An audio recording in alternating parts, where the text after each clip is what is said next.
안녕하세요, 상원이 아빠입니다. 오늘 영상 제목은 조금 도발적이죠.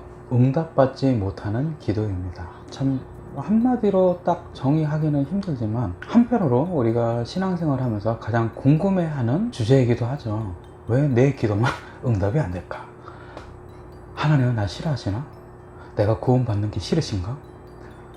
뭐 여러 가지 생각을 하죠. 오늘 이제 기도에 대해서 다른 부분도 있지만 오늘은 왜 내 기도가, 우리 기도가 응답받지 못할까, 그거에 대해서 한번 생각해 보고자 합니다.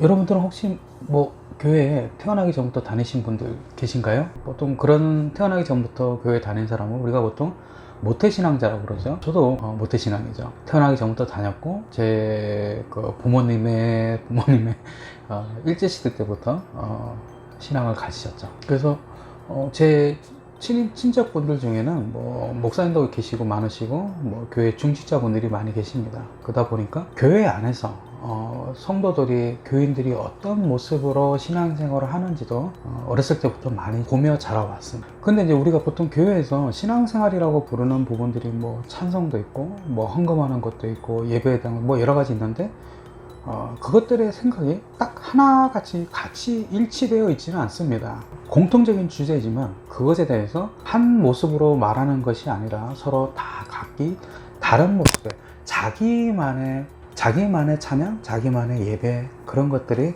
기준이 있습니다. 그리고 특별히 이 찍게 되는 영상의 주제인 기도도 사람마다 다 서로 다 다른 모습으로 그 생각을 가지고 있습니다. 오늘날은 거의 대부분의 사상이 유일한 정답을 인정하지 않죠. 철학으로 대표되는 인문학은 물론이고 뭐 사회과학, 자연과학, 그리고 뭐 심지어 종교에까지 이것만이 진리다라고 주장하지는 않습니다. 그렇게 우리 종교에서 이것만이 진리라고, 나는 이것만 믿습니다라고 주장하면 그 사람의 진리를 경청하는 것이 아니라 그냥 자기만의 좁은 식견과 강한 아집이 나타나는 것이라고 바라봅니다. 이런 시대적인 흐름에 따라서, 시대정신이라고 그러죠. 이 흐름에 따라서 그 모습이 교회 안에도 조금씩 들어오고 있습니다. 그래서 교회의 많은 지금까지 행해왔던 일들에 대해서 지금은 시대가 달라졌으니까 라는 제목을 말을 하면서 조금씩 바꾸어 갑니다.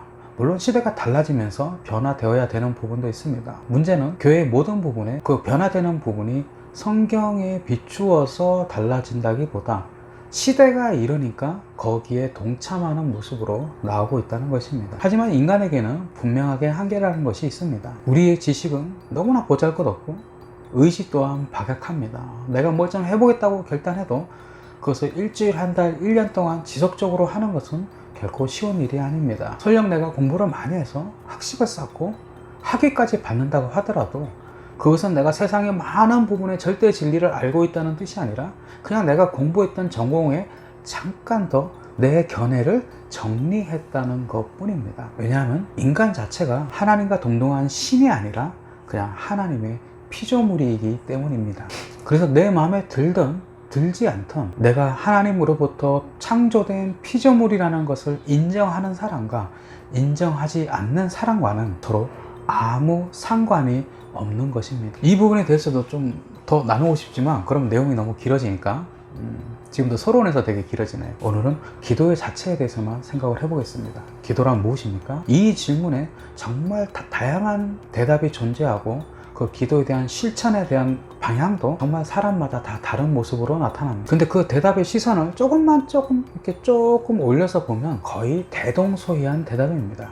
마치 교회를 오래 다닌 사람이나 얼마 전에 교회 다닌 사람이나 똑같이 요한복음 3장 16절을 보여주고 읽기 한 후에 이 말씀에 대해서 어떻게 생각하십니까? 라고 물어보면 그에 대한 답변이 거의 비슷한 것과 같은 모습입니다. 이렇듯 기도에 대해서도 오래도록 기도를 하고 해왔고 훈련받은, 표현이 좀 이상하지만 훈련받은 사람에게나 아니면 이제 막 교회에 나와서 뭐 기도가 뭔지 사실 말하기도 힘든 사람조차 기도가 무엇입니까? 라고 물어보면 거의 공통적인 대답을 합니다. 기도는 응답받기 위해서 하는 것이라고 합니다. 그리고 실제로 응답받기 위해서 기도하는 사람들이 제가 보기에 거의 교회의 한 90% 이상이라고 그렇게 보여집니다. 우리 생각은 이런데 그러면 성경은 기도에 대해서 어떻게 말하고 있는지 한번 생각해 보고자 합니다. 근데 우리는 기도에 무척 익숙하지만 우리가 몇 가지 기도에 오해하고 있는 것도 있습니다. 그 중에 가장 처음은 하나님께서 분명히 우리의 기도에 응답하시는 것은 사실이지만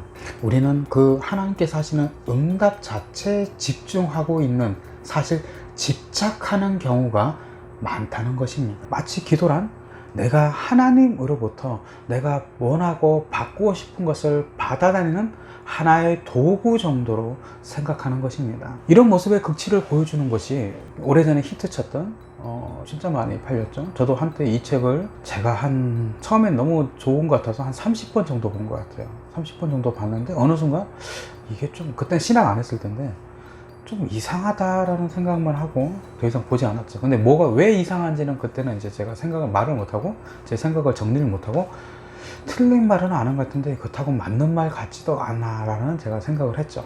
바로 긍정의 힘이라는 책입니다. 그 책에 따르면 하나님은 우리가 필요한 모든 것을 판매하시는 초대형 자판기입니다. 그리고 우리가 하는 기도는 단지 그 자판기에서 내가 원하는 물품을 선택하고 그 자판기에 동전을 넣는 행위입니다. 우리 신앙의 믿음의 선배들은 아주 우리보다 비교할 수 없이 믿음이 좋아서 단숨에 1,000원짜리, 만원짜리를 그에 걸맞는 지폐를 집어넣었을 뿐이고, 나는 믿음이 연약해서 10원짜리, 100원짜리를 넣으면서 그 내가 원하는 물건값에 맞게 될 때까지 계속해서 투입하고 있는 것입니다. 우리가 세상에서 만나는 자판기는 가끔 고장도 나고 엉뚱한 물건도 주기도 하고, 때로는 안에 물건 내용이 없어서 돈을 떼먹는 경우도 있습니다. 그렇지만 우리 하나님께서는 절대로 고장나지 않는 신실한 자판기라서 세상의 자판기와는 다른 분명한 응답을 우리에게 주신다고 말하고 있는 것입니다.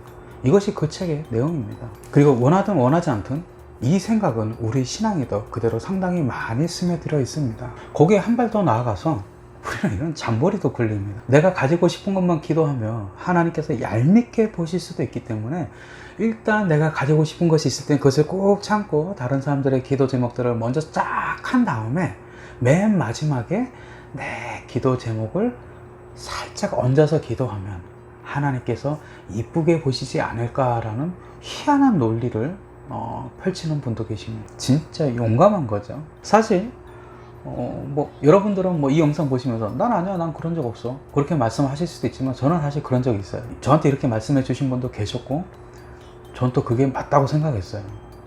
그래서 내가 진짜 갖고 싶은 게 있으면 요거는 뒤로 빼고 다른 사람들 거 다 한 다음에 내가 해야겠다, 그렇게 생각을 했죠. 하지만 이렇게 우리가 하나님 앞에서 잔머리 굴리면 하나님이 모르실까요?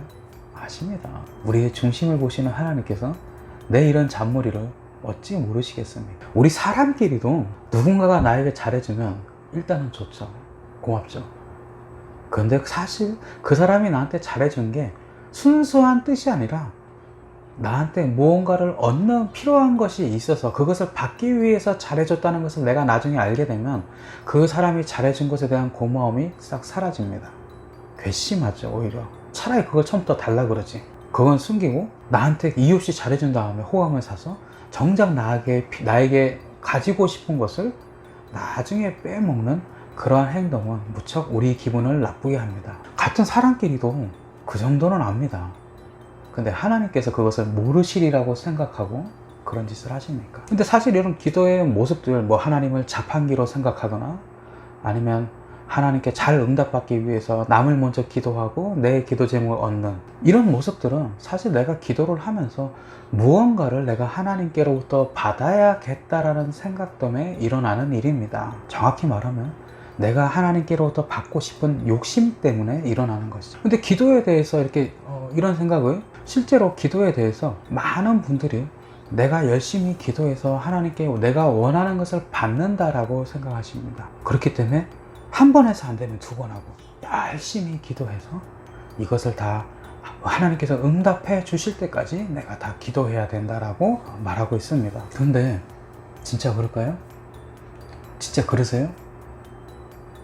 기도할 때까지 다 받고 내가 받을 때까지 다 기도하면 정말로 다 이루어지었습니까?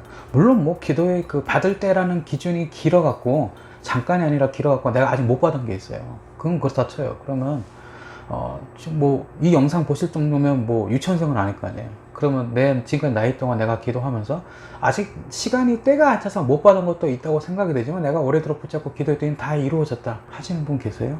그러셨나요? 저는 이 말을 들으면서 참 신기했던 게, 아니 그러면 교회 다니는 사람들은 최소한 세례교인 등록만 하면 아픈 사람 없어야 되는 거 아닌가요? 암 환자도 없어야 되고, 교통사고 나는 사람도 없어야 되고, 어이없게 죽는 사람도 없어야 되고, 원하는 시험에 다들 붙어야겠죠. 취업도 다 잘 돼야 되고, 취업 잘 되는 사람도 있죠. 안 되는 사람도 많이 있습니다. 고등학생 같은 경우는 시험 보기 뭐 100일 전에는 최소한 교회에 와야죠. 그래야지 하나님 인정해 주시고, 그래 100일 전에 왔으니까 최소한 기본빵을 해줄게, 뭐 그렇게 되는 거 아닌가요? 그럼 그렇게 교회 다니는 사람만 무언가 특별하게 다 이루어지게 된다고 생각하십니까? 오래전에 여러분들 유튜브 검색하시면 있을지 모르겠어요. SBS에서 SBS 방송국에서 교회 정치의 길을 묻다라는 시리즈로 총 4부작의 어떤 그걸 뭐라고 할까요? 하여튼 뭐 다큐 비슷한 것을 제작한 적이 있어요. 꽤 됐어요. 한 10년 정도 된 것 같아요. 그 영상을 제작했습니다. 전체적으로 그 SBS 4부작 시리즈물은 저희 같은 이렇게 보수적인 기독교의 시선이 아니라 자유주의 입장, 우리가 리버럴하다라고 표현하는 자유주의 입장에서 그 신학의 기조에서 바라보고 있어 기독교를 바라봅니다. 그래서 오늘날 우리가 믿는 기독교란 다 허구다 라는 것이 전체적인 그 시리즈 4부작 안에 있는 내용이었습니다. 당시에는 엄청나게 많은 막 논란이 일으켰죠. 막 교회에서도 비난을 하고, 뭐 그 자금을 저는 잘 모르겠어요. 제가 모르니까 그 분야를 알지 못하니까 그 영상을 그 제작비를 뭐 이슬람에서 댔다, 뭐 그건 제가 모르겠어요. 좀 말만 들은 거니까 뭐 그런 소문도 들고 좀 흉흉했죠. SBS는 기독교를 핍박하는가.